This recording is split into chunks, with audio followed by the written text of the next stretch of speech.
Hello and welcome to episode 131 of Controller Club, the friendly face gaming space, a podcast where three friends from three different continents share in one love, and that is video games. My name is Kleinfeld, and alongside me today are two of my best friends in the whole wide gaming world. First, coming to us from across the pond, it is the digital art daredevil himself, Charlie XCX's best bud, Tom Drew. Tom, how you doing? Are you still bumping it? What's going on? You live in the brat energy? Yeah, Brat Summon never left because the Brat energy is coursing through my veins. I am indeed bumping that after just the best concert. Charlie was amazing. I don't know if anyone else listening has gone to any of her concerts, but and if you want to go to one of her concerts, you're considering it, do it. It's genuinely incredible. It's so good. She got really wet, right? Like there was a sequence I saw in which there was literal water pouring from the sky. Yeah, so before I went to the concert, I saw pictures of this and I was like, "Oh, it must have been raining because she got completely drenched." But no, it's part of the show, and it's incredible. Like the stage presence she has, honestly, because it's just her for the most part on stage, and sometimes there's a camera guy following her along. Like it's just, oh my god, I don't know, I don't know how she does it. But yeah, I'm kind of blown away by the whole experience, and I'm still thinking about bumping that. I wish I was singing. Well, I wish I was going to one of the other concerts because, yeah, so good. You got to see my girl Carolyn Polachek, who That was was there, a and massive surprise. It was so I sick when really she like showed up. her. Yeah, she's great. Next up, the journalist extraordinaire, the Australian abroad, aka the Canadian in training, our morning Arcanian, Lauren Rouse. Lauren, how's it going? You have a arcane sized void in your life right now. I think we all do, but you specifically, have you gone back to rewatch season 2? Are you do you have a little bit of or is this like a mourning period? Are you sitting and maybe sitting absent with it for a while, getting some distance before you can go back and be hurt again? I think I, at this point, would love to have some distance just to kind of settle my thoughts on the whole thing. But the truth is that I've just been writing about Arcane all week. I'm going to put up a total of how many articles I've written on Arcane in this month at some point, but I reckon it's over 30 or 40 because it's all I write about, which is great and I love it. But I'm starting to run out of ways to make an exciting intro to what Arcane is that I haven't written 1,000 times before. But please go read them, and then I'll just keep writing them because then people will be interested. Yeah, I think that the last month, if you haven't been listening, if you maybe dipped out of the podcast and are coming back, or maybe you're new, because we have had a whole lot of new listeners with all the Arcane. We spent the month of November just doing Arcane stuff. We did a recap of season 1. We did full deep dive reviews of the full second season. So if you haven't watched the second season, or if you're in the midst of watching the second season, please go back and watch and listen to our spoiler reviews because they were fantastic. They were so much fun to do, and won't be the last review content that we're doing this year. I think there's a couple more things that we'll get to do before the year is out, but it was a lot of fun. I think I speak for all three of us that we got to watch the show and hang out with all the Arcane fans. I had no idea that it would pop off like it did, but it did, which is very exciting. But here we are. We're back to our regularly scheduled programming. On today's show, got some news. Going to dive into the news bucket for the first time in a little bit. Sony wants to buy FromSoftware, maybe, I don't know, an Arcane update. So we will be dipping back into the world of Arcane, and we are going to dive into our November book club game of the month, which was Cult of the Lamb. But before we get to all that, we will do as we always do and check in with the panel, ask the question what we have been playing over the last week or so. I think I'm going to start here because I don't have very much. I'm just going to just dip in and out, and then we'll go to the two of you. I beat Dragon Age. It happened. I defeated the evil gods. And guys, yes, I defeated the evil gods, and that was triumphant, but I don't want to kiss and tell. Me and my Griffin tamer, things got a little hot and heavy right before we went and saved the world. Just putting that out there. Griffins weren't the only thing we were taming. I'll say that. And yeah, I've completed my love story. It's great. We got a happy ending. Some people died. It was very sad. But Dragon Age, man, what a game. Just a fantastic. I saw someone describe it on Blue Sky this week as a video game ass video game, and that's exactly what it is. Like, it isn't trying to like redefine the medium in any way. It is just like a whole lot of fun. Make the choices. It is a little more open world than I think I have led on in the past. Like open world RPG, make your own story, fill in the blanks, maybe smooch someone along the way, and yeah, it's a whole lot of fun. Yeah, I really want to play it. I mean, I've always wanted to get into Dragon Age, just as like a franchise. So maybe Veilguard's the jumping on point for me. I was like looking at the Wikipedia page. I didn't realize Hans Zimmer and Lorne Balfe like did the Yeah. score for this. That's crazy. cool. I didn't realize. Yeah, it's a little funny though, the music I was noticing, especially towards the end of the game, lots of like synths. And I'm like, this is not like Okay. this feels a little more like Mass Effect to me, a little more sci-fi than like epic sprawling fantasy, but the music is pretty good. Towards the end, like in the final battle, Hans Zimmer's just like doing the Hans Zimmer thing and just going off, and it rules. The other game, I'm just gonna shout out again, playing Blasphemous 2. I touched on it a couple weeks ago. I'd only played a little bit of it. This game, guys, Tom, you specifically, I think you'd be in. It's Hollow Knight-esque. The combat is really crunchy, is really good. It's almost like Souls-like, but on a 2D plane. And for some reason, it clicks in my brain a little more than the full-on 3D Souls-like combat does, because I feel like I can get away a little easier. I'm not focusing on like all three dimensions all at once, but it's awesome. Like I've last time we talked, I'd put a couple hours in, but it was like split up throughout Dragon Age and Call of the Lamb play sessions. It'd just be like a little bit here, a little bit there. The last few days, I've been like a couple hours here. Yesterday it was like 4 or 5 hours, and it's just like it rocks. Like it is so cool. It's like the modern Castlevania that I never thought we would get. And it's the pixel art's great. They use all like these great like biblical or like renaissancey terms where it's like you are the penitent one, and like they use all these like fancy lingo. You like go up to like these NPCs and they're like, for you to be banished from the penitent plane, my lord. Like it's just like, oh, like this is like this is so cool. I don't know what any of it means, but it's awesome. But yeah, I'd highly recommend it. Blasphemous 2, shout out. Yeah, it looks cool. Like, and yeah, like you mentioned, like with like Souls games, I mentioned like earlier in the year that I didn't think Souls games for me, but the exception for that is like that kind of 2D when it is, yeah, on that kind of plane, like a Hollow Knight. It has those kind of touchstones of a Souls-like game, so I might check it out. Did you play it on Switch or did you play it on No, PC? I'm playing on PS5, and I'm actually Okay. surprised for how like I don't know. I don't want to like say pixel art is simple. I don't know how actually like the game runs and all of that. I'm surprised how many like technical hiccups I'm having in Okay. Blasphemous 2 on PS5. It's there's frame like frame rate moments where it dips. It's never happened to me where it's been in like a crucial moment where I'm like in combat, but I'll like enter a new area or enter into a room where like I can tell already there's a lot of enemies, and it'll chug for just a second, but then it's smooth after that. So I don't know what's going on there. I would be worried about what it would look like on Switch. I don't even, is it on Switch? Are you looking right now? Is it on Switch? Can Yeah, you play it it on said Switch? there's a Okay, Switch yeah. version. Yeah. I don't know if it's doing this on PS5. I would be very frightened to play this on the Nintendo Switch. Okay. I'll keep that in mind then if I pick it up. Mm-hmm. Okay, we'll go to you, Lauren. What have you been playing this week? Tom, you go first.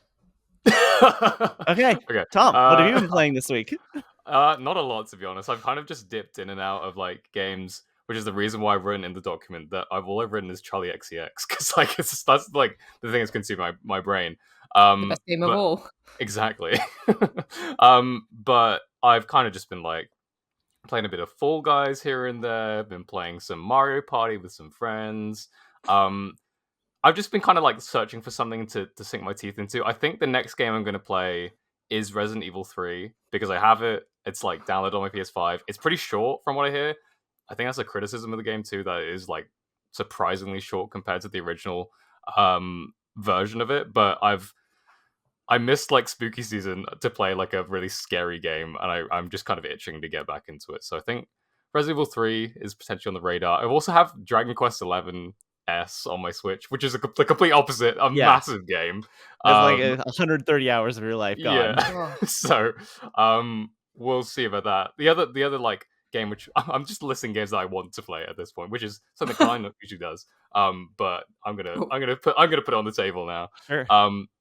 One game I do want to play before the year is out, because I want to talk about it when we talk about like our games of the year, is Zelda Echoes of Wisdom, because I have it. I just haven't like gotten the chance to sit down and play it yet. So I think before that discussion, I will definitely have at least given it a go. So tune in next couple of weeks when I get around to those games.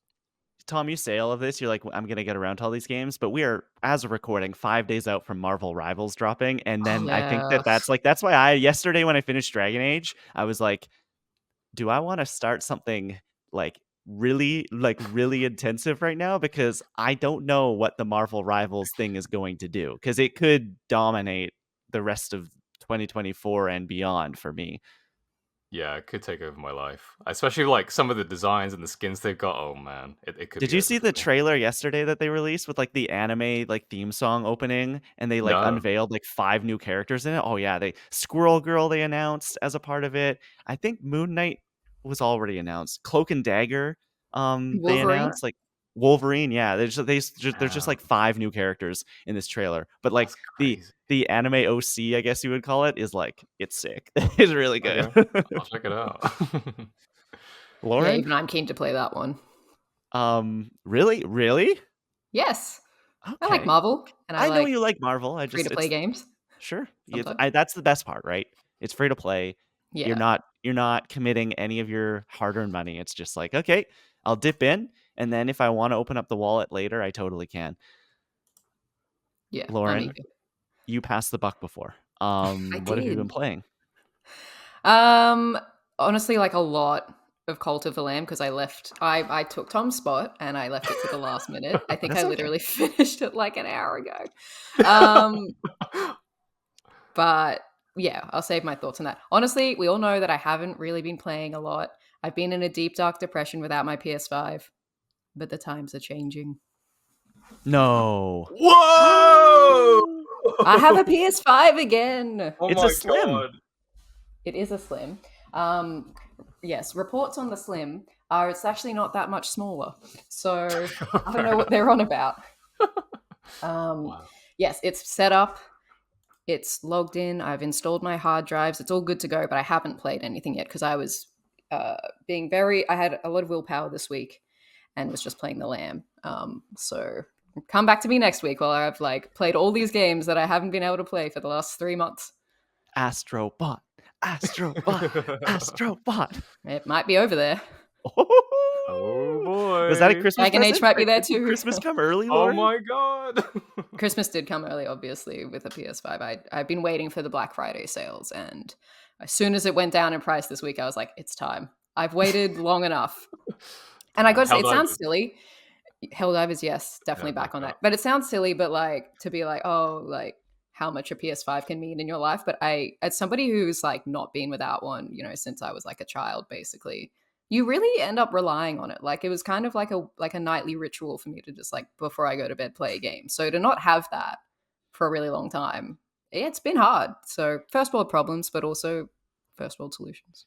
I know we've gotten comments in the past of us being not Xbox bashers, but you're the only one with an Xbox, Lauren, and I don't think we're doing anything to to make a case otherwise right now. Saying, I feel like I haven't had video games in my life forever. Meanwhile, you've had your Xbox Series S under your TV this whole time. But listen, Avowed got pushed out, so there hasn't really been much Indie to play. is a couple days away, so that's when it'll become useful again. Okay.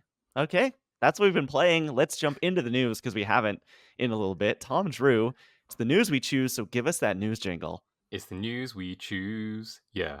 We will start with me here. Sony wants to potentially buy FromSoftware, or kind of. There's a whole lot. Let's get into it. This is from Evan Campbell at GameSpot. Sony has proposed a buyout offer that would see it become the owner of the Kadokawa Corporation, the parent company of Dark Souls and Elden Ring developer FromSoftware. This offer was confirmed by Kadokawa CEO Takeshi Natsuno on November 20th, who added that no decision has been made at this time. According to Reuters, a possible acquisition would see Sony own the rights to Elden Ring and future games from FromSoftware, also known for Demon Souls, which is already owned by Sony, and Dark Souls, controlled by publisher Bandai Namco. Acquire behind Tenshu and Spike Chunsoft behind Danganronpa also sit under Katakawa's umbrella and presumably would be part of the merger. Sony already owns a 2% stake in the company. Katakawa's portfolio doesn't just include gaming, though. The company has also had a hand in anime and manga behind franchises like ReZero and Delicious in Dungeon. In 2021, Sony acquired anime streaming service Crunchyroll for over $1 billion. Now, I want to ask your thoughts on this. I want to know what you guys think. It is mainly the main question I'll ask is, does this mean FromSoftware is going to become a first-party PlayStation exclusive studio? Is FromSoftware even the crown jewel in this whole thing? Because a key word here is that it's not PlayStation wanting to acquire FromSoftware or the Katakawa company. It's Sony. And so I think that personally it could mean they have kind of bigger plans. Sony has kind of dominated the anime world as of late they had Funimation, they had Crunchyroll, they've now put them together. This to me feels like it's that, and FromSoftware is kind of a part of that deal and just a nice bonus. Tom, Drew, what do you think? Do you think that this means that Bloodborne 2 is going to get greenlit tomorrow? Maybe. I mean, I was looking like at the kind of sales figures for Elden Ring just out of curiosity, and I mean, it's one of the best-selling games of all time. So like it in a world where like there is this kind of push for like more online multiplayer games as service, like Elden Ring kind of stands on its own as like this is a single player game and people wanted to play it. So that's probably that's got to be part of it. Like and who knows if like FromSoftware can get to that level again, whether if they did an Elden Ring 2, I'm sure that could potentially be a factor here. But I don't know. I would like to keep it separate. I'm just kind of like, I'm done with the whole acquisition thing, man. I'm sick of it. I'm sick of it. But it could lead to some interesting things, like you said, with the anime kind of side of it. I guess there's a potential like of kind of leveraging that for maybe if they could pair that with like certain PlayStation Studios properties, maybe we get like an Astrobot anime. I don't know, like just take these like properties and give them to those studios that they have under their umbrella. Maybe that could be something they could do. So yeah, I could see this happening, but at the same time, to be honest, I'd rather not. I just rather this stayed separate, but I'm not a corporate overlord. I don't have any control over this, so who knows? Lauren, what do you think? So let me get this straight. They already own Demon Souls. So yes, PlayStation owns the IP Demon Souls, not Dark Souls. Demon Souls is what like precedes Dark Souls, and it was a PlayStation exclusive. And do they also own Bloodborne? Is because everyone... Yes. Yeah, they own the IP for Bloodborne. Right. I mean, it wouldn't be too unsurprising, I think, if they wanted to like have a hold on that kind of genre, and like we are just seeing all of the IP be snapped up by someone or other. So I guess it might make sense for it to be them, particularly if they really own 2%. But the other 98% is a lot. I think just picking up on Tom's point about the animes, that's interesting because we are seeing a lot of video game IP being turned into animated series and do quite well from it. So I wonder if that, like looking at the overall picture, maybe Sony is sitting there thinking about this could be like an easy pipeline, and to have it on like the biggest possible like anime platform, which is Crunchyroll. So I'm sure that might be factoring to their decision, but maybe it's just like this is a number of things that they could gain from buying out this company, and definitely owning FromSoftware and Elden Ring and whatever else comes out of that company is going to be like massive, I suppose, in the console war. But at the same time, you look at what Microsoft and Xbox are doing, and it's kind of they bought up all these companies, and I would say we haven't really seen the fruits of that labor yet, because we're only just about to get Indiana Jones, and there was Starfield, but we all know how that went down. And now they're kind of talking about, eventually Indiana Jones will come to PS5 and this and that. So maybe it'll end up just being they buy out these companies, but it's not exclusive forever. Even PlayStation to this point has put a lot of its first party games onto PC eventually. And maybe, I don't know, we'll see how petty they get. Maybe they'll eventually go to Xbox as well. But I do think in terms of like looking at both companies on a level, like PlayStation's a little bit further up there in terms of like they have better first party exclusives, or at least they're more regular. And Xbox, I think, is trying to catch up to that, but hasn't really made it yet. Maybe next year will be different. So yeah, this would be like a big blow to them, but also, I mean, they just bought Activision Blizzard. That was huge. So maybe this is almost kind of equal to that. I don't know. I don't know if it like is equal, but I think that I'm surprised, as you say, Xbox has like gobbled up a lot of these other studios, and I'm actually surprised that this is kind of one of the first big stories that we've heard where Sony is trying to do the same as of late. Like I would have thought, just with their main biggest competitor grabbing all these other names, there would have been a big acquisition, at least one. I guess we had the Bungie thing a couple years ago, but then that was at the time was very murky. It wasn't PlayStation buying them, it was Sony, and they weren't going to be a first party studio. I think that has kind of changed as time has gone on and all the layoffs have happened, and they've kind of refigured what Bungie as a company is.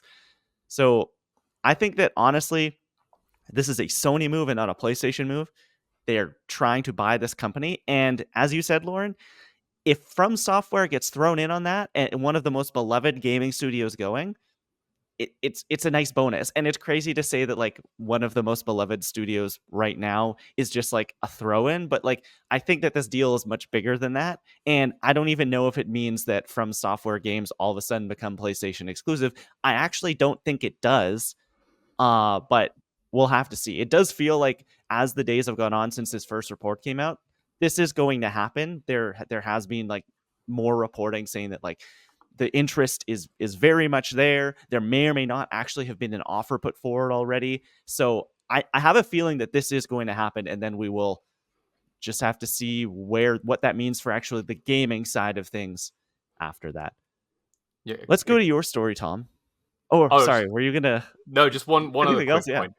Like the way you kind of like phrase it, like of From Software almost being like a bonus is kind of like the Fox deal with Disney. Like the X-Men was like, oh guys, they're gonna merge. It's gonna be the X-Men. That's like realistically such a small part of it. Like there's such a bigger plan for this whole Fox thing. So like I'm sure the same is the case for here. But like yeah, looking at the other studios like Spike Chunsoft, they publish on like a multitude of different things. They used to work on like the Pokemon Mystery Dungeon games, and those obviously are on Switch, and Acquire, which is another developer under Katakawa is. They recently did the Mario and Luigi Brothership game on Switch. So it's like, does that affect these in any ways? Maybe they just keep it as is, and which would be a weird scenario, like Sony in a way like developing like Nintendo games essentially if that kind of partnership continues. But yeah, I guess we'll have to wait and see. Do we But think that there'll be layoffs because of this? Yes. It's a Yeah. rhetorical question, isn't it? That is kind of the way it goes. These big acquisitions happen. They say everything is going to be fine, and then a couple months later, it's not. It isn't, and people are losing their jobs. I saw a number going around that I think it's something like 20,000 or like 17 to 20,000 jobs this year gone in the gaming industry. Terrible. Just like God. Just dire, man. In 1 year.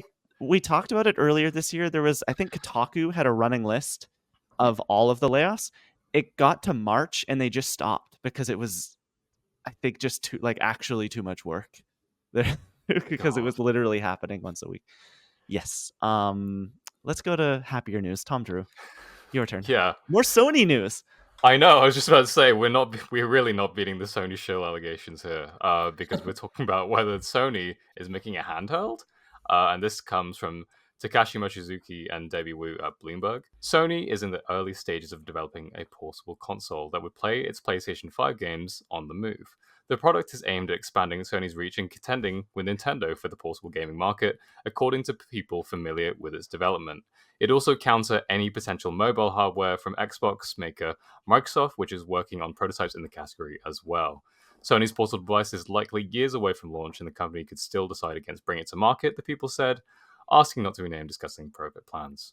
The idea builds on the PlayStation Portal, an 8-inch handheld device Sony released in 2023 that allows users to play PS5 games but stream them over the internet. Tokyo-based Sony initially had intended for it to function as a standalone device, like Valve Corp's Steam Deck, people said, which is an interesting little wrinkle there.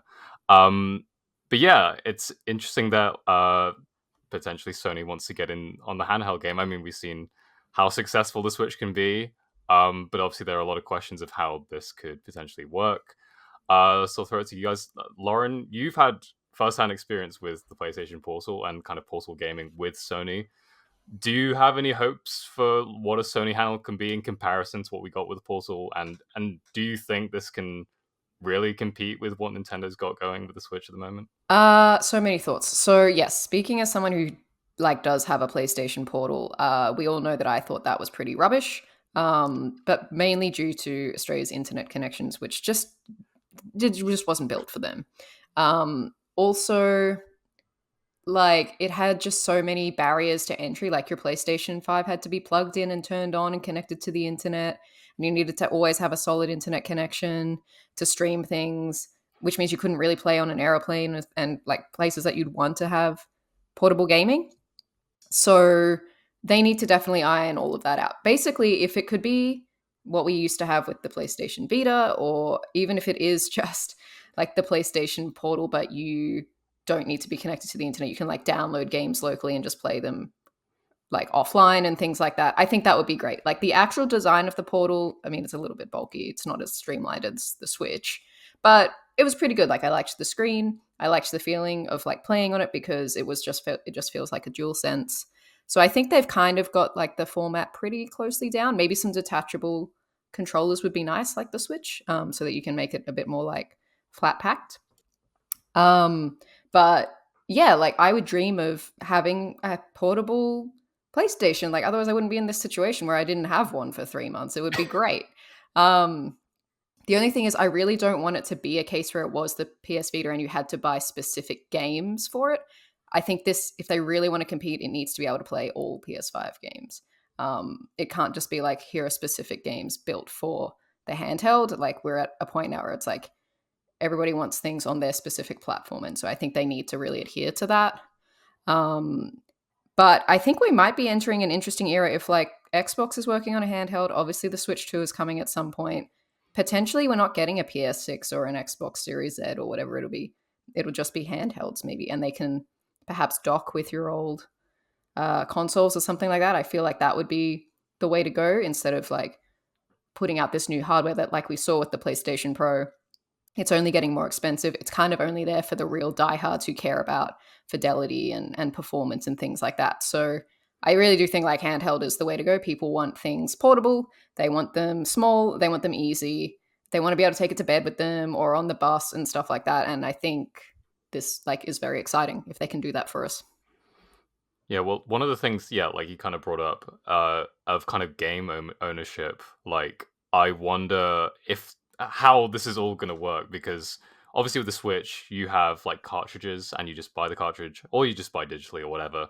But at the moment, with what we have with PlayStation, it's all discs. So does this thing have a disc drive? If this is like a separate thing to what they do with their like home consoles, how does that work if it needs a disc drive? I feel like just having that would mess with the form factor. So like, that maybe doesn't have a disc drive and has cartridges instead, or is it digital only? There's just like a lot of questions of like how this thing actually works, and then like the actual fundamentals of all of that. Because like, if you're gonna have the same games kind of on your home console and your handheld, how does that all work? Like, you can't really splinter things. I feel like you kind of said, Lauren, I feel like it does kind of have to be this own, like, the way forward almost, and they have to kind of like dedicate themselves to it. But yeah, it's fascinating. Klein, any thoughts there? Or Lauren, do you want to jump in? I was just going to add, because the Steam Deck doesn't have cartridges. It's all just from the Steam store, Yeah. right? Yeah. So potentially this would be because digital only. Yeah. Hmm. It's like it's just your Steam library can Mm. go to, and some games play better on Steam Deck. Like there's some that are like quote unquote Steam Deck compatible, and they let you know that when you're putting it onto the console. And I think, like, to answer your question, Tom, I think that it would be this isn't competing with the Switch. I don't think anything's going to compete with the Switch because it is so popular. The Switch 2, I think, is going to sell a lot. The Switch name just has so much power behind it right now. This is PlayStation's answer to the Steam Deck. It's the same reason that Xbox's handheld is Xbox's answer to the Steam Deck. There's been so much success behind Steam's handheld machine, and being able to take these, just your Steam library with you wherever you go. Oh, I want to play Elden Ring on the plane, I can do that. Oh, I want to play this small little indie game on Steam while I'm on the bus or wherever, I can do that. I think that that's what this is going to be. I'm afraid to say, for all of our physical media listeners, like, that's not long for this world, I don't think. Like, I'm surprised that there's a reason you can buy a digital only PS5, and Mm. this handheld will have nothing to do with discs. It'll be 100% download based, 100% digital, and I'm into that. I'm so happy that PlayStation is exploring this world again. I loved my PSP. I loved my PlayStation Vita, even though I was one of, it feels like 17 people that owned one. But like, I genuinely, I think that PlayStation's approach to portable gaming, like just like hardware wise, the way those consoles felt in your hands, especially the Vita, the premium build quality of that thing, it really, really felt like a piece of technology compared to like a toy like the Nintendo DS. And so I'm excited to see what this is. As they say, like, it's still probably a few years away. What does that mean if it's going to play PS5 games and we are probably halfway through this generation already? So what, like, does this, is this a PS5 machine? What do generations really mean when the PS6 comes out too? Like, that's also a big, is it just this is the PlayStation now and we will Mm. iterate it every couple of years and you'll buy a new one when you think yours is maybe getting a little too slow or whatever? But I'm into this. I'm excited to see if it turns into anything. It certainly feels like right now Xbox is more like, oh no, like a Xbox handheld will come out in the next couple of years. This report to me is like, okay, they're exploring it. Like, PlayStation is exploring the idea of a handheld. That doesn't necessarily mean we're ever going to see anything. So I'm interested. I'm excited. I would be there. Like, I loved my PSP and my Vita, and would be interested to see what they can bring with like a modern take on that. But like the advantage that PlayStation has, right, is that they've already played in this handheld world. They already Exactly. have Hmm. the PSP, the PS Vita, and now the PS Portal. So they kind of have the prototypes there, whereas Xbox hasn't, as far as I Mhm. know. So they're kind of, whatever they bring out is They're kind of starting from starting from square one. scratch. Yeah, Yeah. like but Xbox has the benefit as well of having Microsoft at their backing, which is a PC company, and all of these all these gaming consoles right now, all they are just like PCs in fancy looking boxes. And Mhm. the Steam Deck is just a portable small PC. The ROG Ally, which has gotten really popular as well, that is literally a Windows machine that is just, you can take with you. And that's what these games, that like these handhelds are going to be PCs that have Xbox operating system on them or a PlayStation operating system on them. It's not like, it is, I think, a little bit different than people back in like the DS or GBA days talking about like, oh, I want to see what the X Boy could look like. And I think, like, I do feel like, yes, they are starting from square one, but it is a little bit different now than it was 15 years ago. Okay, last news story of the week. Lauren Rouse, take it away. Okay, I'm taking us back to Runeterra because we've had some news about the future of Arcane after we finished talking about it last week. It looks like, as we talked about, we knew that Riot was planning to do more. We've had a few comments from Christian Link this past week. So I pulled this from IGN, written by Wesley Ian Poole, who said, in an interview with lead content creator Necrit, Riot creative director and Arcane creator and showrunner Christian Link revealed the 3 Runeterra regions it's exploring as settings for future shows. Quote, I'll tell you this, we are investing quite a bit in Noxus, Ionia, and Demacia. We start really with character stories, but I'm very confident that we're investing in the right stories because simply those were the answers we have seen in those threads. We have a lot of data. We know which characters our audiences like and play a lot. It takes quite some effort to understand the difference between people picking champions because they win versus people picking champions because they like them. But we pay attention to that, end quote. So Arcane is set in Piltover and Zorn, but Season 2 teases Noxus, the home of Ambessa Medata and her daughter Mel, as a potential future setting. Riot describes this region as a brutal expansionist empire, home to the likes of champions Darius and Draven. Ionia is an island continent of natural beauty and magic, and is where the likes of Yasuo, Ari, and Zed hail from. They remain largely neutral until their land was invaded by Noxus. And finally, Demacia is Runeterra's proud, lawful kingdom with a prestigious military history, and that's where Garen, Lux, and Lucia are from. So I wanted to get our thoughts on this. Before we do, I do want to clarify there has been some misreports this week about people thinking this means we're getting 3 Arcane shows, each set in one region. That is incorrect. He said 3 regions are a focus, not that there will be a show per region. So these regions could be all in one show for all we know, or it could be like a movie and a series. We really don't know what form it's going to take, but we do know that these are probably the regions that we're going to see next, and that's fueled by League of Legends player data, which was quite interesting. So what do we think of this? Do we have any regions in particular that we're excited to see, or what do we really want from an Arcane sequel at this point?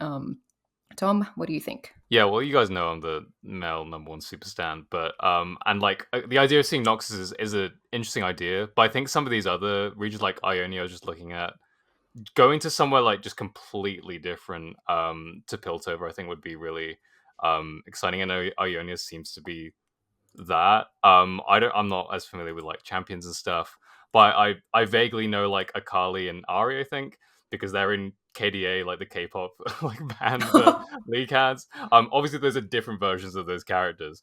But they seem like quite interesting in the context of like what Ionia could be. So I'd kind of like to see. I think that's more to do with like the spiritual side of Runeterra, and we haven't really seen that as much with Arcane. So I'd love to see that kind of explored and just delved into. But I'm up for anything, honestly. Like wherever they want to take us next, I'm pretty much down for. What about you, Klein? I again don't have much connection to the League of Legends franchise, so I'm with Tom. I have a season's pass, so whatever these people do next, I don't really care. Like I am at the point where I will be there no matter what it is and be excited to watch it until they prove to me that I shouldn't be. And so I'm interested. You said, what's the last one? Demacia. I've played a very, very little amount of League of Legends, and every game of League of Legends I've played, I have played Lux. So sure, let's put that one down. I'm interested to see that one because I like that character. Got I think electric powers, maybe. It's been a while. But yeah, I'm just excited to see what they do with this world. You said that this has been reported as 3 series. It's not 3 series. We don't know what it is, but they've also said that they have a quote, a bunch of things in the works. This is just the project that they are furthest along on. I think the word is a year into development on it. So I hope we get to see more soon. Yeah, I agree. I'm also kind of interested in seeing Lux just because I've heard that I just read some things about her character and she seemed really interesting. And also, I don't know if this is canon because I'm getting really confused about what's a fan theory and what's canon in League of Legends at this point, but I think she's friends with Jinx. And I thought that maybe could be a gateway to maybe seeing Jinx come back just because I'm happy, if in my head canon, Jinx has gone off and is living her best life and is free and happy. But I also think there's room for her to maybe reappear in her travels just to maybe confirm that she's alive. Which, is the popular theory, but I think that would be really cool. If they had a chance to bring some of these champions back and just get people excited, build out that cinematic universe vibe, that would be pretty cool. I've also been thinking a little bit about how sort of season 2 was structured, and I know that we all sort of had a similar complaint, which is it felt like maybe they put in all this Noxus stuff with the Black Rose and Ambessa, and it felt like maybe a bit too much. And then I sat there and I thought, but if this was all in an effort to have a sequel series that was set in Noxus, I actually think I'm okay with that because they laid the groundwork. And it would feel more satisfying for that to now pay off in a more of a direct sequel, which perhaps they just wanted to say, yes, Arcane is ending, but really this is Arcane Season 3. It's just called Noxus or something like that, whatever they end up calling it. Because I think if you look at it thematically, Arcane was probably the end of like the Arcane part of the story, which was like the Jason Victor stuff and them playing with like Hextech and all of that. I think that chapter is closed. But some of the other things that they set up, like the Noxus and the Mel stuff, could now play into a future season. And then I won't feel as bad as like if it took time away from other characters' storylines in that season, if it is going to pay off later. So I do hope that we get to see this, and that I know it's probably like, I don't know, 5 years away, like a really long time away, but take your time. We like let it cook. We know that it's going to be good if we give it time. So it's exciting that we have things to look forward to. I think like the thing with Mel potentially like setting up for this Noxus storyline, like coming from someone who doesn't know anything about League and going into Arcane didn't know anything. It is kind of nice, the idea I think of having like a spin-off show where there is like a familiar face, so that you can like, okay, you can latch onto this person and then build out the rest of the cast and like ease yourself into like these new faces while having someone you can kind of like fall back on, I guess. Yeah, So and like Mel's an original character, so she doesn't have any law to like adhere to. They can do whatever they want with her, and I think that's really exciting because we don't know what's coming, which is really cool. And the last thing I think we see in Arcane Season 2 is like very Noxus adjacent with the crow and the three eyes and like so Yeah, Swain.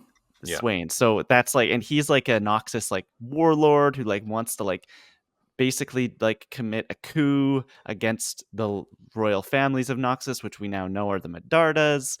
And so like it does set up, you can kind of see where we're like going to go next. Like it's probably going to be Mel. She's probably going to be like, oh, I'm the new kind of wet behind the ears leader of this place, the leader of my homeland. And he is going to perhaps come in and try and gobble up power or take advantage of her. Yeah, if it's like a Game of Thrones-esque kind of Arcane story, that would be so cool. Like the political power and intrigue and some action, that would be nice too. And some kick-ass music, as always. Okay, that's the news. Tom Drew, give us the outro.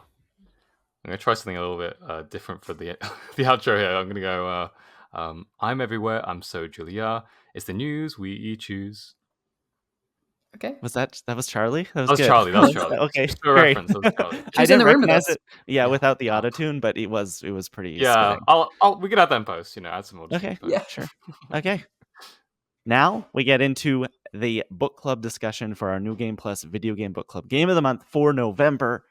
We've been playing Cult of the Lamb. If you are new to the show, we do this once a month, except for in December, which we take much of December off because it is the holiday season and there's so many other games to be playing for Game of the Year talk and stuff like that. So all year we've been playing so many different games, and the last one we decided would be Cult of the Lamb. Let's get into it. I'll do a bit of a quick intro and then we can talk deep dive, spoilers, go through it all. Okay. This month is a part of our New Game Book Club New Game Plus Video Game Book Club Game of the Month. We've been playing Cult of the Lamb. In case you did not know, Cult of the Lamb is a roguelike developed by indie developer Massive Monster and published by Devolver Digital. The game was released on August 11th, 2022 for Mac, Nintendo Switch, PlayStation 4, PlayStation 5, Windows, Xbox One, and Xbox Series X/S. It follows a lamb who is saved from death by a godlike stranger named the One Who Waits and must repay their debt by creating a loyal cult in its name.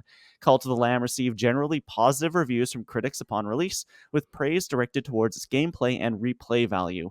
It received 3 nominations at the 19th British Academy Game Awards, including Best Game. So we've played it, we have beaten it, and we are now going to talk about it. I want to get into general thoughts, spoiler-free. What did we think of Cult of the Lamb? Just very top level here. Tom Drew, what do you think? I've been kind of interested in this game for a while, but so I was kind of like excited to give it a go. But I really wasn't expecting like to get as sucked in as I did. I really loved my time with the game.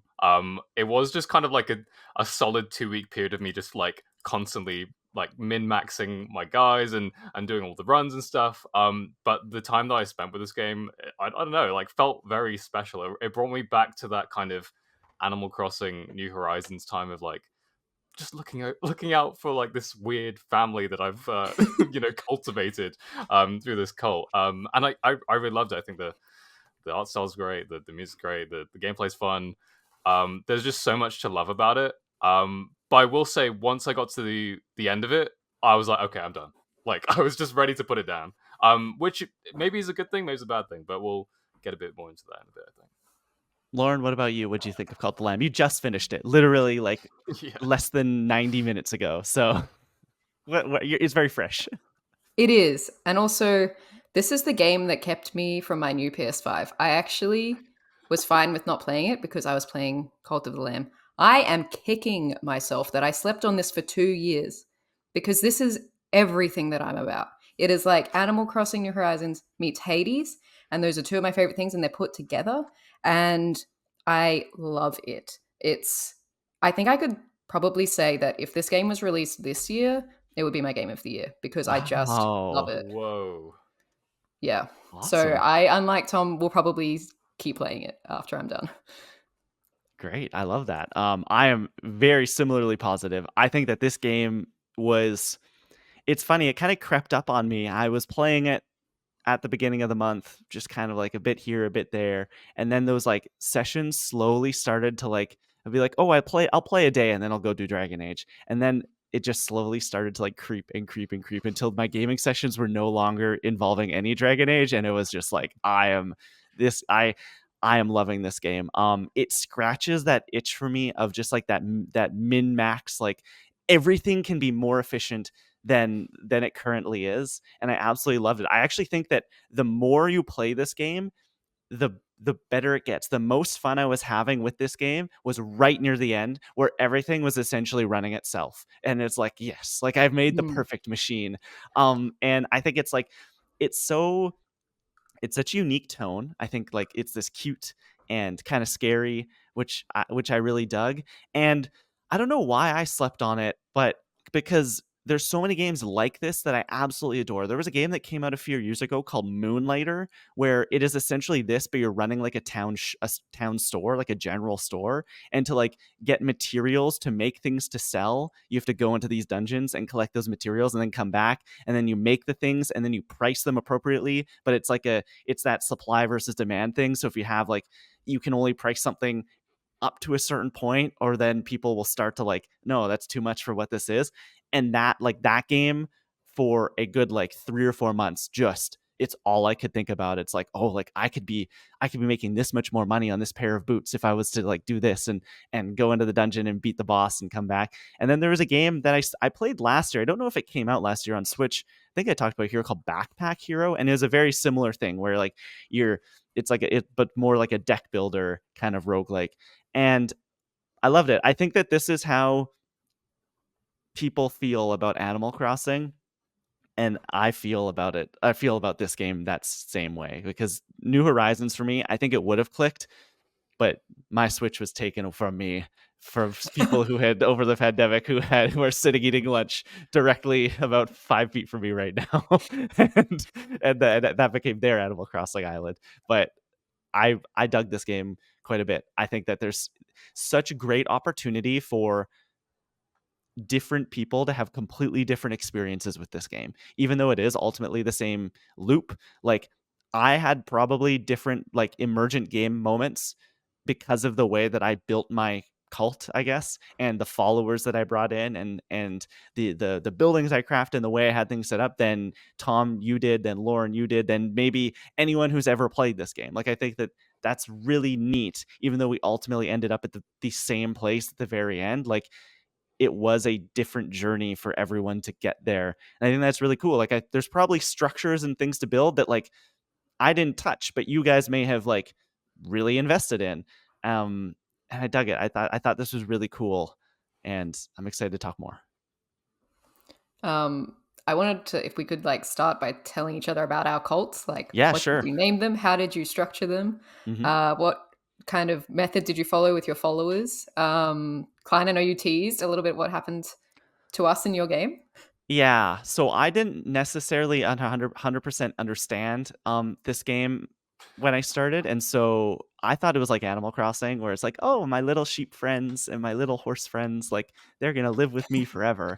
And so I decided, because you can name your followers. So I was like, my first follower will be Lauren, and my second follower will be Tom, and we'll be a happy trio, and we'll honor this fierce deity. Also, the name of my cult was, oh man, I don't even remember, because I named it and then I just never like thought about it again. But we got to a place by the end of the game. We're pretty chill cult, okay? Like, sure, we do fasting every once in a while so I can go on some big missions and my followers don't need to eat, but we're not necessarily killing people. But at the beginning, that was a little different because I made Tom and Lauren. And I can't remember which one of you decided to dissent against me. I think it was Lauren. And I'm like, what's going on? They're mad at me. Like, I can't do anything. And then the game is like, sorry, like Lauren needs to die. And I was like, oh no. Like, I have to, okay, human sacrifice time, guys. Here we go. And so I murdered Lauren and then didn't necessarily realize that, like, when you murder them, you get the meat. And then I cooked a bunch of food and fed Lauren to Tom without Wow. really knowing. Oh my And God. and after that, I was like, okay, we are no more human sacrifices. Actually, immediately after that, I went into I love the doctrine part of this game where you go into Mm. like the chapel and you're like, you open up the book and you're like, okay, what are we going to learn about today? What are we going to like, how am I going to change the rules here? And I think that they're like, the choices you're making make your cult completely unique. But that day I was like, because I killed Lauren and everyone was like, why'd you kill Lauren? Like, come on, Klein. I thought you were our leader. I thought you were going to guide us to the happy place. And so I taught my followers about the afterlife. And so after that, anytime anyone died, everyone was like, they're in a better place. It's okay. Like, Mm. we're fine. We're okay with it. But yeah, Lauren, I'm sorry you had to die and then be Understandable. fed to Tom. And did Tom die from eating me, or? No, he didn't like it. He got really sick. And so I put him Mm. to bed for a few days. And then I just yeah. felt so bad about it. I was like, I think yeah, Tom, be you were better than like a bird of some sort. okay, that's kind of And cool. Lauren was a horse. But yeah, that's my story. That's my cult. We were pretty good. We were pretty like chill. I wasn't an overbearing leader by any means. I wasn't murdering people. I would like go around praising them and like blessing them quite a bit. And by the end of it, like they were cleaning up for themselves. I had like cleaning stations for them. I loved like once I figured out the farming, had them doing that. Yes. So like Yeah, just like constant food supply going around. All I had to do was go collect it and make the food. Yeah, it was that was a good leader, I think. Wonderful. What was your cult, Tom? So my cult was called Cult of the Boom, which I was named because I wasn't really thinking about it. Do you guys know the Costco guys on TikTok?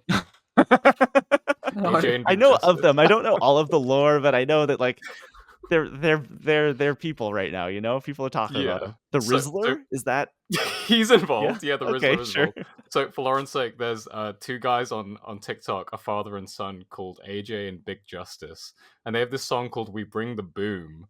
And it's like the most insane thing I've ever Don't seen. they Honestly, review Costco food or something? Like they go and they get do like the that. chicken bakes and they're like, these are delicious. Yeah, and they've rated on boom, so they'll go boom, boom, boom. So it'll be like the amount of booms is how highly. So what They you're rate saying, it. Tom, is by Ah. the end of this, we've got to rate this on a scale of 5 out of Oh 5 booms. no. Exactly, yeah. That's how we get the TikTok clicks. But yeah, so that's why I named my cult of the boom for some weird reason. But no, I think I was similar to Klein. I was a pretty good leader. I think like I was just trying to keep them all as happy as possible. And sometimes that meant like freezing their what was it like how happy they are and Devotion. like the Yeah. devotion, how faithful they are to me at certain points. But I don't think I ever had like a coup or anything. I really tried my best. Like if there was a dissenter, straight to prison. Like we're not having any of that. You Oh, can see, stay with Lauren was us, the but only dissenter I ever had. Everyone else after that, I was really, like, okay. no one is ever going to be unfaithful ever again.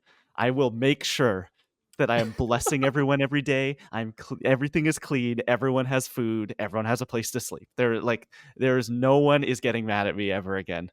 Well, you have that, but then sometimes you'll have like guys that will. I don't know if you guys have this, but people they'll sneak into your cult, and it'll be like this random name that it's like I didn't name this follower, and it turns out it's someone who's infiltrated your cult. And if you read their thoughts, they'll be like, Oh. "I'm going to steal from you in 3 days." And I didn't know this, but the first time it happened, like they stole my money. I'm like, I've just been ripped. So the second time, I was like, I didn't take this little weasel back from with me. He's going straight to Wow. prison. So yeah, I guess that was a random event because it happened a couple times to me. So I guess it didn't happen to you guys. That's interesting. No. It probably We did, were and I didn't notice. we were Yeah, we were maybe. good. We were chill. We didn't That's, We didn't have anyone. No That's one went to wild. prison. Yeah. Well, yeah. So we had a couple of those, but I did have some favorite followers because I did go out of my way to name every single one of them a different name to ones they were given because I felt like with Animal You Crossing needed a you get connection. exactly like you get in Animal Crossing you get like villages and they have like predetermined personalities Mm, and identities. But here you can kind of morph them into this weird whatever. You can change their yeah. animal race and stuff. So I'll just rattle off a couple of favorites. My top follower was a deer called Elliot, who's named after the deer from Open Season. I really liked. Uh, I haven't thought about that in years. I was like trying to think of famous deers from pop culture, and I don't know Oh, why, but he was the guy okay. that I picked. Bambi? Oh yeah, but he's a dude, so I was like, he's got to be Elliot. I didn't intend for him to be my favorite follower, by the way. He just happened to be the most devoted one, which is hilarious. But yeah, I had like Did Sully. Elliot die? Did they? Because that's the No, sad part when they grow old and they're like, Oh, "I'm you sorry, can't do I'm anything sorry, about it. master." No, it's like, okay, well, you know what? Tomorrow we're gonna get everyone in the chapel and we're gonna send you up. Like we're going to Yeah. not human sacrifice you, but like we're gonna have a Ascend. funeral. Yeah. yeah. Yeah. Well, I don't know if Elliot ever died or not because I did one of the things I did with my cult is I continuously resurrected people. Like I was so attached to people that I was like I Oh, can't let them I die. no. If you were dead, you were gone. You were going to the ground. I also I'm didn't just resurrect anyone. How do I do this? Do I that need was to one of the build something? doctrines. Yeah, one of the doctrines that Oh, you maybe I could. haven't done that yet. Okay. Yeah. And it's pretty useful, like, because I'm just overly attached. So I'm like, look, if Mm, Gazpacho wants to come back to life, I'm like, well, I'm Gazpacho, gonna who is bring Gaz. Gazpacho? I don't remember. I don't remember. He's one of those because you have those monster Yeah. villagers. He was one of yeah. those guys who had like weird horns, and I was like, I don't know what to call this guy. I'm calling him Gazpacho. Yeah. So I had like Mudang, I had Duracell, KFC, Wow. Tyrone. So I I was only really just named you two, and then after the Lord Fandango, I was like, I'm not naming anyone else. I don't want to get attached, just in well. case. Mm, This is the thing. Like after you like hinted at that story, I'm like, I don't want to name like any of my followers like anyone I know in real life because like I just feel like that would bring bad vibes. But yeah, I grew really attached to all of my followers. KFC, he was a chicken. He was an MVP for sure. Don't you think Um, that's a little like insensitive to name the chicken after like fried chicken? did you no, I eat think him it's funny. later? We did not eat him. That was off the table. I think cannibalism. We were like, no, we're not doing Yeah. that. Oh yeah. So Yeah. yeah, It never gets that desperate. exactly. Yeah. No, but I would So like to maybe at some point, not immediately, go back and like do like a full chaotic run because there are yeah, Mm, obviously yeah. ways for you to greatly benefit from being just terrible to your followers by feeding them each other, Mhm. eating them, like human sacrifices, doing all sorts of insanity. Like there is obviously a viable way to play the game that way. for Yeah, sure. absolutely. But yeah, Um, Lauren, what was your cult like? okay, I went full role playing with mine. My cult was called, inspired by recent events, the Arcane, and they were all Arcane characters. Oh I my also god. made you two. You were my first followers because after I heard that Klein did it, I was like, all right, let's see what I can do to you two. So you're my first followers.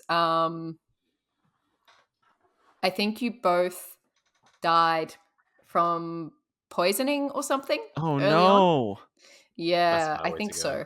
You But what I didn't give would us do, bed rest. probably not, or you ate a deadly Um, dish. But I think Tom, you might have lived to old age and just gone out naturally.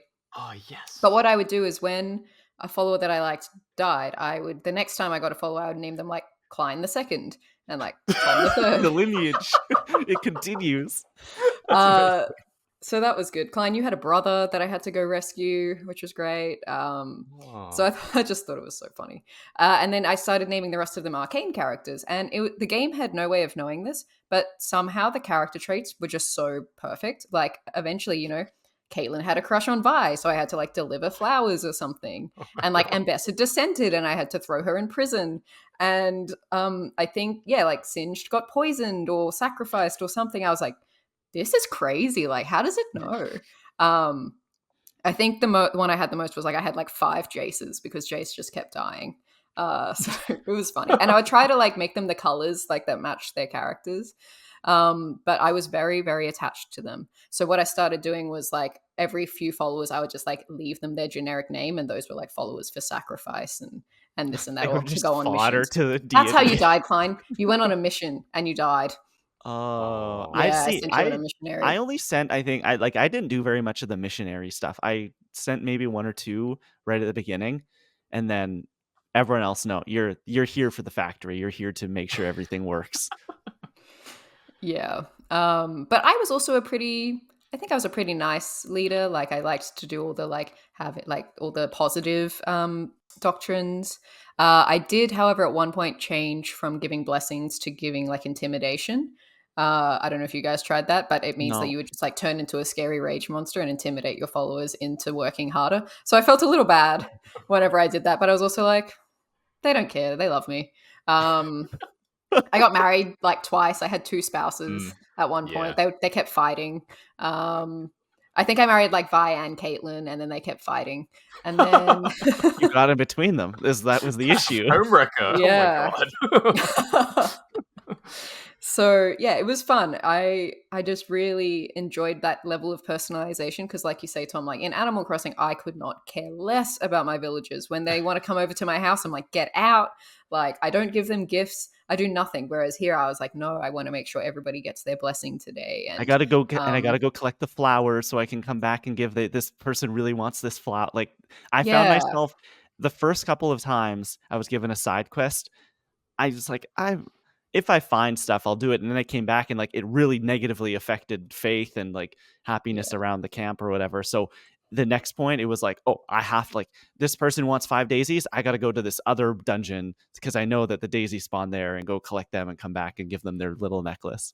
Yeah, it was great. It was really, really fun. Like, I think just the core construction of how this game works, with it being that blend of being a bit of a dungeon crawler to get resources, there's combat, um, there's boss battles, there's all these things. It's like so many games in one, and yet it all works so perfectly. Like, I never felt like there was sort of too much going on. Like, it spoon fed you things like progression quite well, and it was just so addictive. Like I would sometimes just spend days tending to my cult and being like, wait, no, I've got to go do the story, I've got to go like do these runs and beat these bosses, but my cult, they're waiting on me. Like I really was invested really personally into it. Yeah, I was the same. Like I would just like spend ages like tending to my cult and make sure everyone's happy. But then like especially early on, at a certain point you are kind of forced to go on runs because you're like be low on resources and you can't like feed them poop like forever. Like they're not going to survive off of that. No, but we in our cult, we did the great thing eventually where I was like, hey guys, guess what? Grass actually Yes. delicious. And Yeah, so yeah, we after that, all they ate was grass. Oh no. Not even like some special treats every now and then? Like, No. just oh. Because I had because literally every dungeon in this game, you cut Yeah. down anything, you get grass. And then True. I think I've had a perk where like you were getting more resources, but like it was like more lower level resources per like cache, I guess. And so I was swimming in grass. I had so much grass, and they ate it and they were like, yum, delicious, thank you.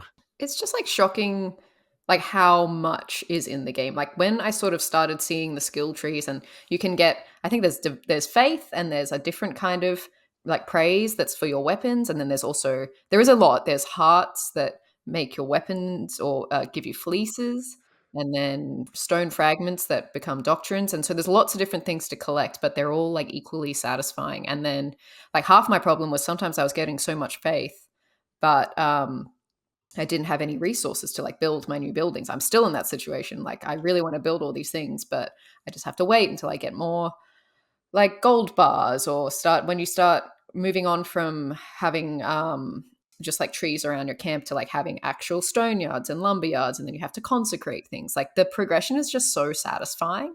And the way everything works together, it's just like it's such a difficult balance to strike, and I just think they really nailed it. Like there are a couple of things where I'm like, should I have done this earlier? Like would that have helped me? Maybe like a bit more of a guide on like certain things. Like I did end up looking up a guide being like, what are the best buildings to get first, because I didn't want to mess this up. But in the end of the day, like you can like reach the end game fairly easily, depending on what your difficulty level is. And then you kind of like can do whatever you want. You can spend your time just like tending to your cult however you want to. You don't have to worry about the heretics. But God, yeah, there's just so much in the game that works and that we've got to get into. And because there's so much in it, I found that every time I left the camp, I was coming back, like whether I beat the next level or um or failed or whatever, like I was coming back with something to do, which I thought was like Yes. that's such a great, such a hard thing to do in these roguelike games. And I think that's why like the ones that do click with me, like games like Rogue Legacy and Rogue Legacy 2, even Hades does it quite well, where you never feel like it's a wasted run. Like you never feel like, okay, like, oh, I didn't get to the end there. Oh, but I got this stone fragment, so now I can go and state a new doctrine, or I got this upgrade material, so now I can go and build that building that I've been wanting to, or oh, I got this other resource where now I can actually upgrade myself so that next time I go into the dungeon I have more hearts, or I start with better weapons. And I think that that's like something that this game does so incredibly well, because as you said, like there's so many plates spinning. Like we haven't even mentioned like all of the side content stuff that I rarely even engaged in. Like there's like a card, like a board game kind of like card game thing. There's like Knucklebones. the Yeah. fishing mini game, and it's like there's like so many different things in here that if you want to engage with all of it, you totally can, and spend 60, 80, 100 hours just doing everything. Or if you just like, oh, I like this part of the game, I'm gonna go and do that. So I think like it's quite amazing what they've packed into this little package. Yeah, it never gets Yeah. boring.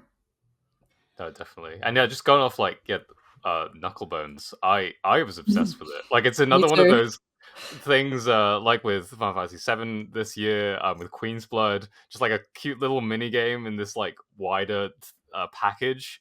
I just found it so addictive. I would love like just this as its own kind of like little game, because it's just like the way at first you find like it's pretty like easy to outsmart the AI, but like the more kind of challenges you find across your runs, it does get like pretty challenging trying to like outsmart them and figure out the best strategy, even though it is kind of like there's like a lot of element of luck to it. But no, I thought it was like that on top of like, yeah, like the tending to your cult, fishing, going to all these different shops, and then like the dungeon crawling itself. Everything feels amazing. Like, and everything has like the same level of polish across the board. I don't think anything suffers for the benefit of another part. It just all feels great.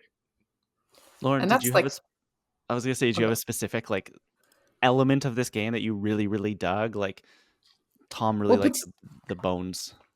particularly like you said with the wasted runs, like Hades, the problem it doesn't have many, but I do wish sometimes that like yes, you are accumulating things that can like eventually upgrade your powers and stuff, but Hades is all about like preparing for difficulty, and I think Cult of the Lamb is kind of less like that. It's like you know that when you do a run, you don't have to stress about like, oh my god, I've got so far to go. They're short. It's only like Mhm. maybe 10 minutes max, and then you're back with your cult because you got to look after them. And yeah, you bring back new things each time. So I really just was so satisfied by that. In terms of the side quest, yeah, some were better than others. Knucklebones was probably my favorite, but I liked that the fishing mini game was pretty easy, and like I like fishing in Animal Crossing, and I just like seeing what you get. So that was fun. I think so there's a mushroom guy who you have to bring mushrooms to, and there is Midas, who's just a fucking fraud who steals all your money and turns your followers into gold. Um, and so I think those were like less interesting to me because I was sort of like, okay, I've done this now and I can't do anything else. Like I wouldn't have minded. Maybe I haven't gotten too far into the post game, but like wouldn't have minded having to do more for them. Like have continual quests. Like yeah, bring me 200 mushrooms this time, and you'll get a crown shard or something like that. So yeah, I think just a few like rolling tasks would have been nice because now I think I'm at the point where it's like I don't have anything to do. I've beaten all the heretics, and I have to just wait for a follower to ask me to do something. So that's maybe like one thing. I'm sure like there's DLC for this game. And there's lots of other things that you can purchase and add on and like build out your cult. But in terms of yeah, like the post game, I would like a few extra quests while I'm trying to build things, so I feel like I'm achieving something. I think that for me, I didn't find myself engaging in really any of the side content after it was first introduced, because I loved just like the two pillars of this game of the sim stuff on the one side where I'm coming back and I'm building this town, and then I loved the dungeon crawling. It makes sense to me, Lauren, when you compare it to Hades, but like this is 2D Zelda. This combat is 2D Zelda, and it's really good 2D Zelda combat. And so like it makes me think that you might like a 2D Zelda game. Um and I loved it. Like the boss fights were challenging enough. I think like there were a couple where it's like, okay, I failed there. I got to come back, and it wasn't like a From Software boss where I walk in and after the fifth time of dying and coming back, he throws out a move I've never seen before. There was like, okay, each one of these have like 4, maybe 5 attacks. I got to do this. I got to move that way. I got to like this is my opportunity to attack. I found like the very end kind of boss rush at the very end was like, oh, this is difficult, but I've prepared for this. Like I have like I can do this. I loved the dungeon crawling. I thought it was pretty fantastic. And it's funny, I wasn't expecting that part to be as polished as it was, because and this was maybe my preconceived notions of like just the look of it. Like the game doesn't look like something that would have like this like really really awesome fun dungeon crawling and combat and things like that. Yeah, all the weapons have like such a weight to them. Like the axe, like you feel like the weight of the power of that, or like you'll get like a dagger and you'll be like really nimble Yeah, I and like the swift. And daggers. I like the like I would always aim for like not like yeah, like a poisony build where I'm like, okay, like I'm not doing a Mhm. lot of damage, but I'm like making it so that their damage is like slowly going down as I'm going. Yeah, I think they do a really good job of like having different like facets of like where you want to put your priorities in like different weapons of what you want to get out of them. My favorite is one that you get like um quite late in the game is the blunderbuss. I just think it's just fun to shoot things basically.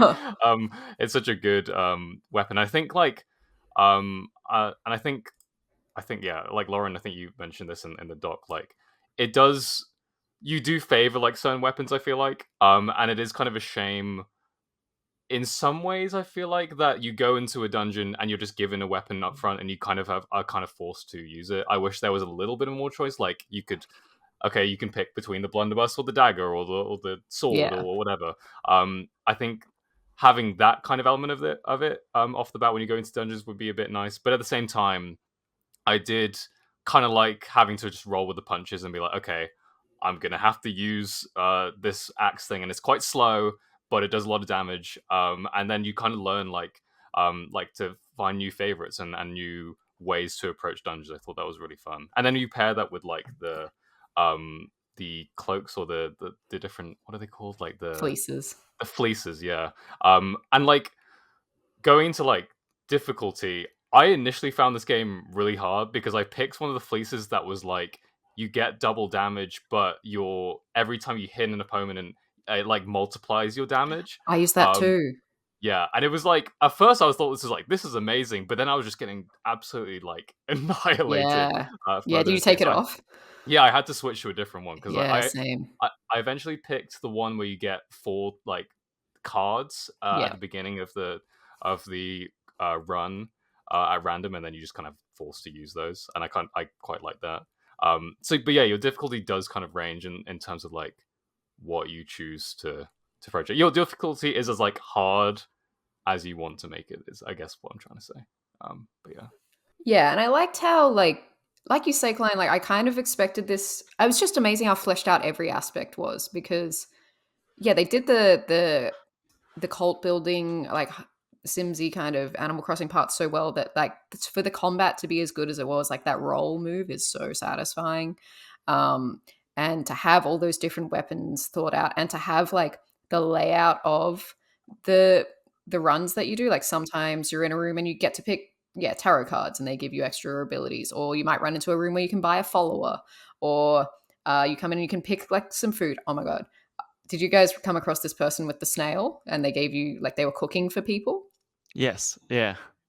Okay, so my whole thing in this game was like I would smash everything in the room because resources and things. I attacked the snail And the person who was there was like, no, don't hurt my love, like please don't. And so I was like, well, what happens if I do? I felt so terrible. But anyway, I kept attacking this snail, and then so they fought me. Like we got into a battle, and then eventually I like won, and they were like, "Oh my gosh, I'm so scared of you. Please just leave us alone. Let us live our lives." And I was like, "Oh my god, I feel awful." And now every time I see that person, because it's the person who sells you the seeds in your camp, they're terrified of me. I've never felt so bad. So that's the charm of this game, is that like you get invested in these like kind of cute little, sometimes grotesque creatures, and then I feel really bad for them. But yeah, I loved the variation in that, and how you ran into, like, you never knew what you were getting in each room. Sometimes it was a relief because it was just a chest or a room of like sticks and stones and things that you could take back, and then other times it was like, oh my god, another room of enemies, and I'm running out of health. So it was just like everything always felt different, and even the way that the map expanded and you could pick your path to try and get what you needed in that time. And I think sometimes the game helps you out. It knows that you need certain things, so it puts them in your path, which is really cool. Yeah, it's just like a recipe for disaster in my mind, because I just could, like, I would put off work to play this thing. I would sometimes not be getting out of bed until midday because I was playing this game. Yeah, it's really well done. Were there any negatives, like anything? Lauren, you touched on like the weapon choice thing, or Tom did, but it was your point. But is there anything else that we like didn't really necessarily love? Yeah, I would have liked a bit of choice, particularly with weapons and curses, because I used curses a lot, and sometimes the ones you got were just terrible. So yeah, just to have that options. Occasionally through runs, you are presented with ones where you can like trade them in. But yeah, I just think having that choice, because sometimes you're going in on a run for just supplies, so you don't really care if you die. But other times, if you're like, no, I'm going to get to the boss and I'm going to get through this part, it's like, "Ah, but I don't have my weapon. It doesn't feel the same." So I would have liked that. I also, in terms of like the sim part, like sometimes I like lost track of who I had blessed that day, or what sort of things I hadn't checked that day, and which buildings had collapsed and stuff like that. So I wouldn't have minded like just some kind of indicator of that. Just that I didn't have to keep like approaching every single follower and being like, have I blessed you today? Yes. Okay. Cause I like lose track of who is who. So that's just a really minor thing, but just some more like progression indicators would have been good. Yeah, the losing track of stuff really like got to me in moments where it'd be like, oh, I have a new follower, but this follower cannot sleep next to anyone, because I had like a camp Yes. of like everyone sleeps together up in the corner. And it's like, okay, I will build a new bed, but then how do I make sure that it gets assigned to this new person? Also, because I wasn't naming people after Tom and Lauren, who is this person? And so Yeah. sometimes it'd be like, oh yeah, that's the right one, and I'd assign it to the bed, and then I'd come back and everyone's upset. I can't sleep because someone is like, oh no, I signed the wrong person, and it was just hard to like remember who was who. Yeah. But yeah, I think that's like when we talk about, there's so much in this game, like there's a lot to keep track of as well. And so you come back and you're like, wait, why is someone so tired? Oh, their TP collapsed. I've got to go, and now I've got to fix the TP. And there was like a few different instances of that where I'm like, why are you mad at me? Oh, okay. The washroom's destroyed. I've got to build a new Mm. washroom. Yeah, like adjacent to that as well is like when you're like when you bring a follower into your cult, like you assign them a job, and sometimes it's Yes. hard to know who's doing what job at one point. And Mhm. like, okay, you can go and consecrate some stuff, and then you realize, oh, so someone was already doing that, and it would actually be more optimal for that other person to do it because they have like a different necklace that like gives them more buffs or whatever. So it's like it is.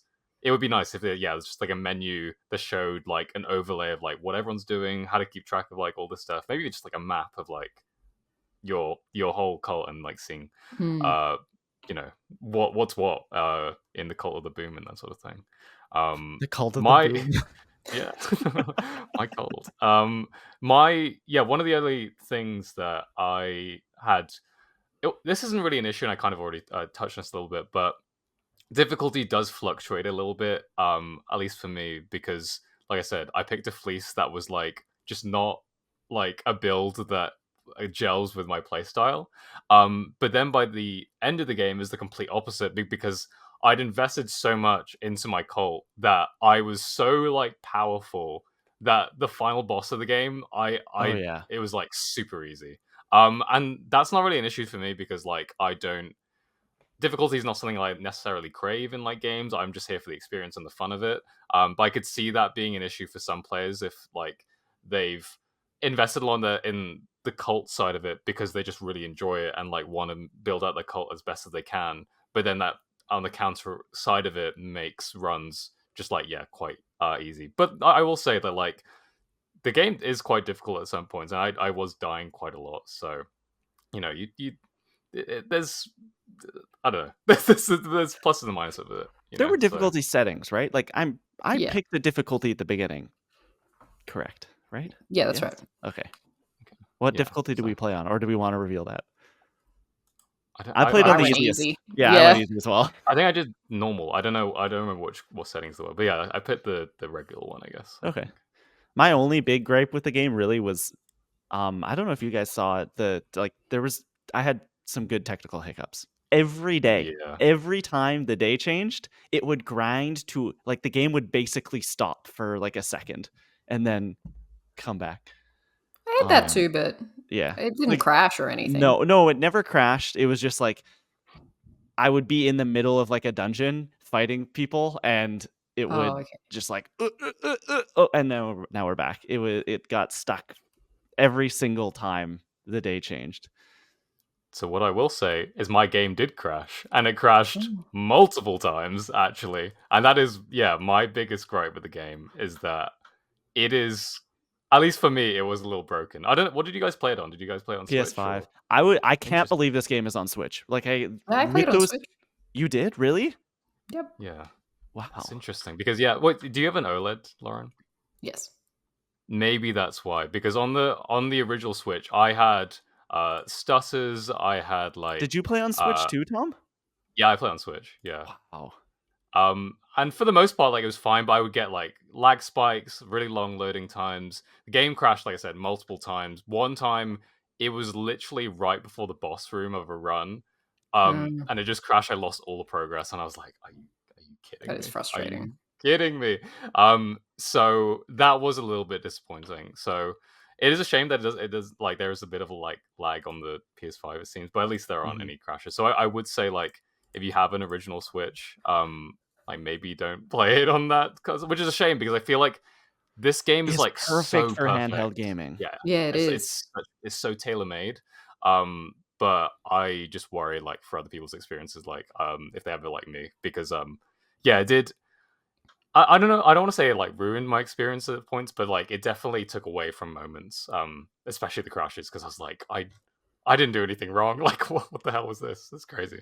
Yeah, I played on PS5 because it's on PS Plus. Like it's part of that like game collection you have on the second tier of PS Plus, and so I was like, oh, that's easy. I'll download it. But yeah, it was just like these little tiny frame stutters, and it wasn't like, oh, that went from 60 frames per second to like 40. Like it would go down to like 4. Yeah.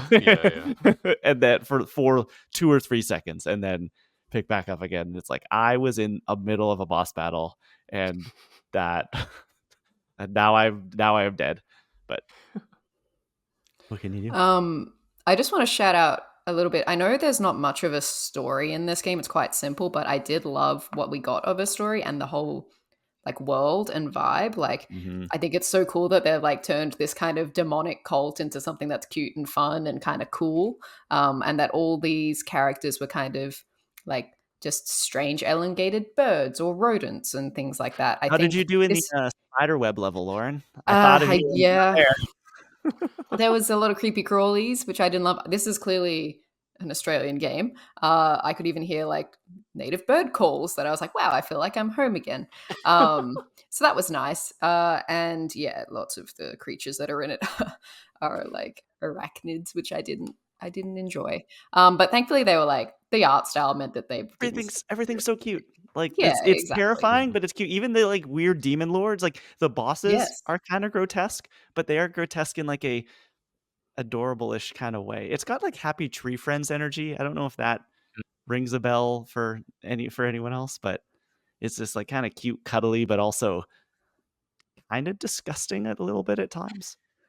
And it's like such a juxtaposition because you're out there like killing people and like sacrificing them to this giant tentacle and like turning them into fertilizer and things like that. It's like in any other, if you did this realistically, it would be really gross, but it's cute because of the way they did the art style. So I think that was clever. And particularly like just want to shout out the OLED. It looks really great with all the colors. They really popped and all of that. There's also some choices you can make. I just wanted to ask you guys at the very final boss fight, did you bow or refuse to the one who waits? Oh, I refused. Yeah. I also refused. Yeah. Just wanna know if there Refusing, was an does that get alternate them ending. yeah, does refusing get them to be your follower at the very end? You can recruit them after you defeat them. Yeah, Yeah, okay. you have a choice. I refused. I didn't bow. Yeah, because I was like, I just want to know what happens if you did accept. Did you like, take them as a follower at the end, or did you kill them? Yeah, I I took brought them. them in. Yeah, I took them as a I follower. They I never renamed them. die. Is that really? Yeah, Okay, that's their pretty trait. Is they're immortal. That's cool. Fair enough. Yeah, I like I don't know. He's got some like crazy name. Like I guess he's the one who waits. Or one. Yeah, is that his name? The one who waits. And I just renamed this to like Gary afterwards. I was like, you can come with me, but You have been you get the stripped name. of your like your Yeah. your theological name, my friend. You are Yeah. now just Gary. That's so great. Yeah, I think it was Anything cool. It else? didn't need a big story. It just felt satisfying the way it was. Just it Yeah. all worked.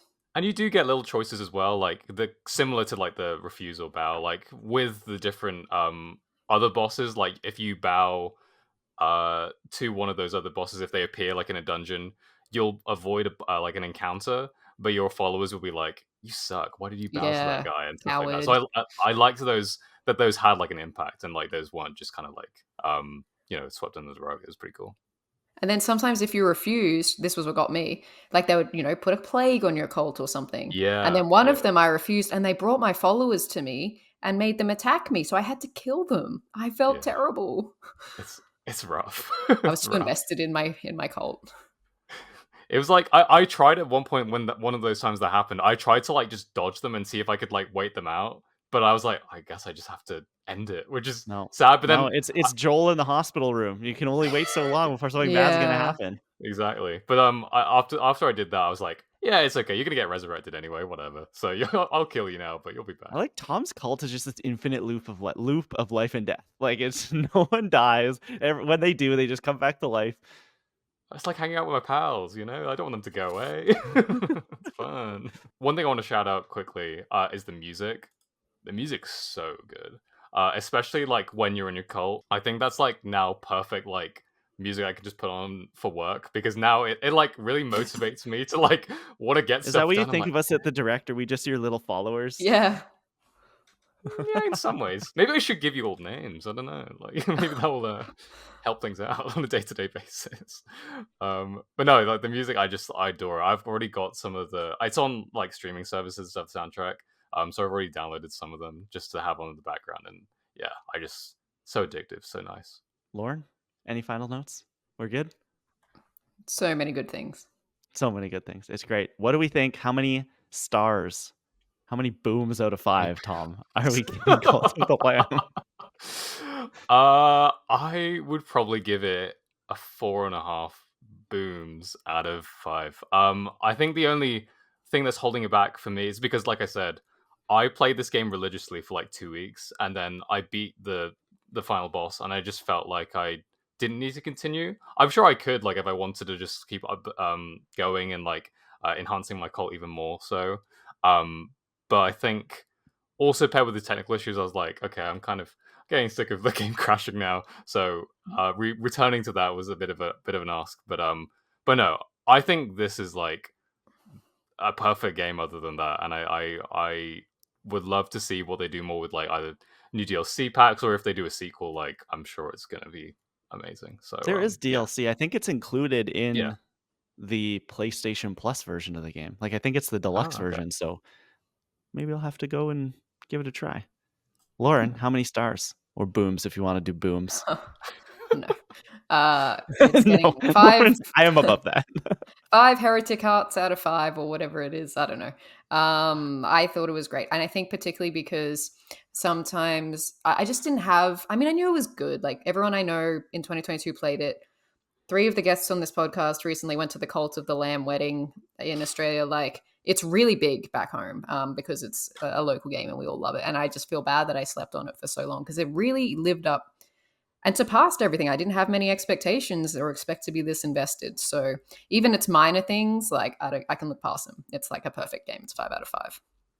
I think I'm going to go with you, Tom. I think a 4 out of 5 or 4.5 out of 5. I think that like it is, to me, such a great roguelike. It's such a great dungeon crawler. It's such a great like city sim, but like I got really annoyed at the technical hiccups. Like that really dragged my experience down because I knew it was coming every single time and there was nothing I could do about it. But what did you think about Call of the Lamb? You can let us know over on social media, on Twitter at controller_club, Instagram at controllerclubpod, and at controller.club on TikTok. Also, if you're not watching the show, you can. We are now on YouTube. If you are watching the show, hi YouTube. Wave Tom and Lauren. Hello. You can follow the show on YouTube. You can subscribe, like, leave a comment, do all the things. We are youtube.com/@controller_club. We got the latest episodes going up there. We're doing some like best segments from the show's past, as well as clips from the show. So go interact, help us out over on YouTube. It really helps us beat the algorithm.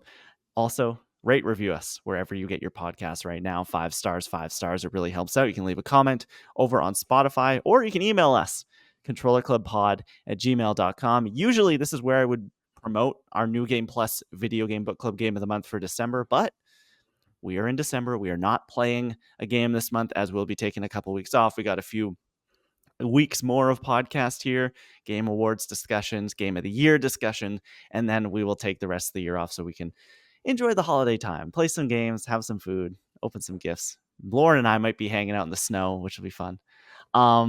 That's going to do it. Tom Drew, where can people find you on the old internet? You on Blue Sky yet, Tom? Yeah, you can find me at Tom Drew Art on Instagram, Twitter, and Blue Sky. I don't have anything in the works at the moment. I would like to get some artwork before the year is over. We'll see. We'll see. Check out Tom Drew Art, and hopefully there'll be some stuff soon. Lauren, what about you? Got anything exciting in the hopper, Arcane related or not? And where can people find that? You can find me at lrouse19 on Twitter and Blue Sky. I think it's the same on Blue Sky. Or Letterboxd. Actually, I think I'm Lauren Rouse19 over there if you want to follow my movie reviews. I did do Glicked in the last week, so if you want to see what I thought, both those movies, that's on Letterboxd. But yeah, lots of Arcane articles that I will post about because it's just an endless churn from me. I will never shut up about it, let's be real. Awesome. You can keep up with me everywhere. I'm at the Kleinfeld, TheKleinFelt, Twitter, Instagram, Blue Sky. If you're not following, toss a follow. This week's going to be fun. I'm going to Taylor a week from recording right now. Taylor Swift, if that's the specific Taylor. And I might see Lauren Rouse on the way there. So that'll be very fun and exciting. That's going to do it for this episode of Controller Club. Next week, we're going to be talking about the Game Awards, predicting the winners. But before all that, I want to thank you so much for listening. Now, let's get gaming.